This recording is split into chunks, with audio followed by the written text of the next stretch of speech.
If you've seen my video comparing 7 of the most popular ultra high performance all season tyres in the dry and wet, you'll know that in those conditions, Michelin and Goodyear reign supreme, with Bridgestone, Continental and Kumho not too far behind. How does that translate to snow performance, and does good dry performance mean bad snow performance, because they're often opposing qualities? Well, to find out, Michelin have very kindly got me access to the Michigan University Kumho Research Center up here in the north of Michigan, where it's incredibly cold. I'll be using exactly the same 7 sets of tyres, and I'll be using a very similar rear-wheel drive sedan to really put these tyres through their paces. Which of these 7 sets of tyres is going to reign supreme? Is the all-triumphant Michelin going to drop down the order because it was so good in the dry and wet? One way to find out. Let's go get testing.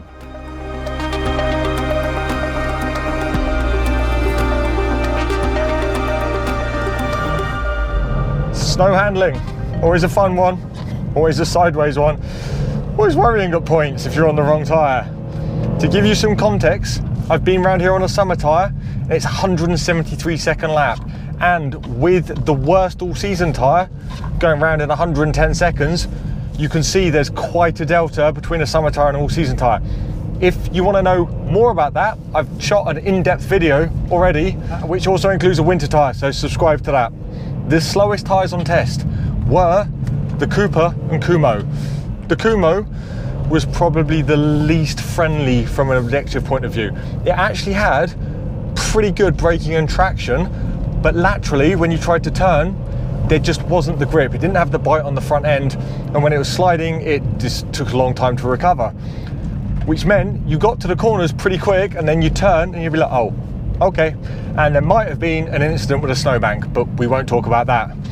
The Cooper was a little bit, perhaps a little bit more friendly, but still had what I would call terminal understeer, and it took a long time to recover. So again, you'd get to the corner, you'd turn in, and you'd just be waiting on the front axle and the front axle and the front axle, which isn't fantastic. Next up was the Goodyear and Fuzion. Now, the Goodyear backs up my theory that a tyre that's very, very good in dry and wet isn't so good in the snow, because the Goodyear wasn't the best in the snow, but it was very, very good in dry handling and very, very good in the wet. The tyre just had peaky grip. The grip felt like it was there, but you kind of needed to be quite straight and narrow with it. So as soon as you overstep the mark, you just find yourself sliding, and then like this now, you'd be taking quite a long time to recover. So it wasn't perhaps the easiest tyre to extract a lap time from. Conversely, the Fuzion was, you know what, that tyre wasn't the best in the dry and wet. We've already been there and done that, but fair play to it. It felt okay, it felt rounded. It was just a little bit easier to drive than the Goodyear. So there we go, the worst tyre from the dry and wet pulled some points back in the snow. Okay, fine. The next pair of tyres at 106 second lap, so a couple of seconds faster than the previous two, was the Bridgestone and Conti.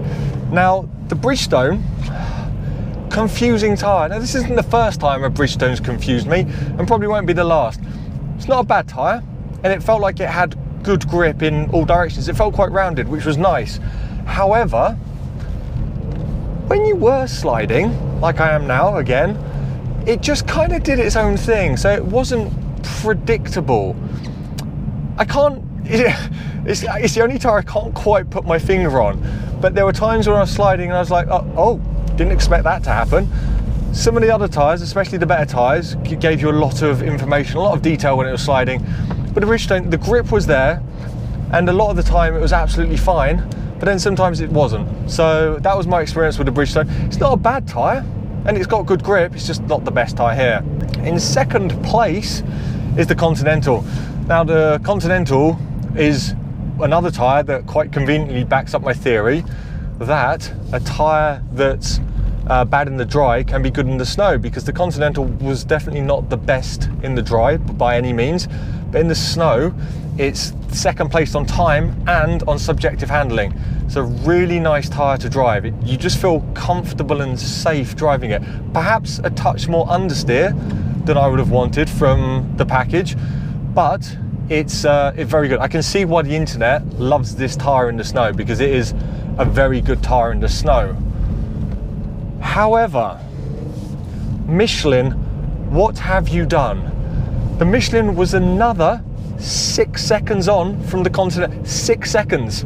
So this blows my theory out of the water that a tyre that's good in the dry and wet can't be good in the snow, because it was one of the best in the dry and wet, and it's the best in the snow. It's like it's a different category of tyre, and there are two reoccurring themes that come to mind when driving this Michelin: confidence and grip, which are the two things you want from a tyre. How about that? The best tyre at confidence and grip was the fastest. There's a shock. The Michelin was just, it was, for an all-season tyre, it was super rounded. It was super progressive. It was easy to drive. You just felt confident when driving it, and the tyre didn't give you any surprises, which is exactly what you want from a tyre in the snow. So quite how Michelin have done this from a tyre that it was the best dry braking, I believe, very good in the wet, yet somehow it's the best in the snow. The tread pattern doesn't look like it should be this good, but it is. Like, fair play Michelin, fair play. But I do need to double check that Michelin being that far ahead isn't just my driving and how I handle the car or this car package. So the next thing we're going to do to verify the results is go and do some acceleration and braking, which is a very objective test. You can't really get that wrong, especially with ABS braking, and see where the tyres lay, whether it's a similar order or whether it shuffles stuff around a little bit.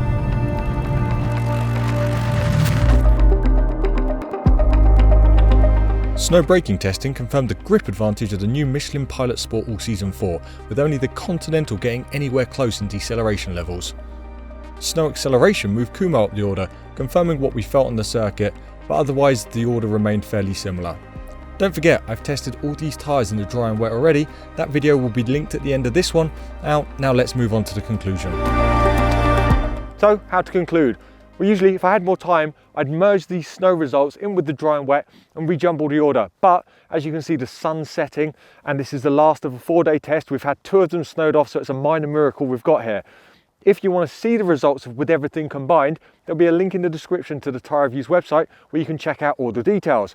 As for this particular test, on any of the ultra high performance all season tyres, you're miles better than if you're on a summer tyre. There will be a full video going into the details of this with a winter tyre, so if you want to see that, hit subscribe, stick around for that.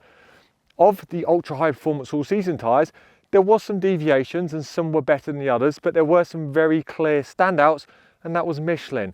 I can now see why Michelin was so keen to let me come and use their facility to show the performance of the tyres in snow. This has been a completely unbiased test. I've ran it as I want to run it. I've bought all the tyres from Tyre Rack, so there's no influence.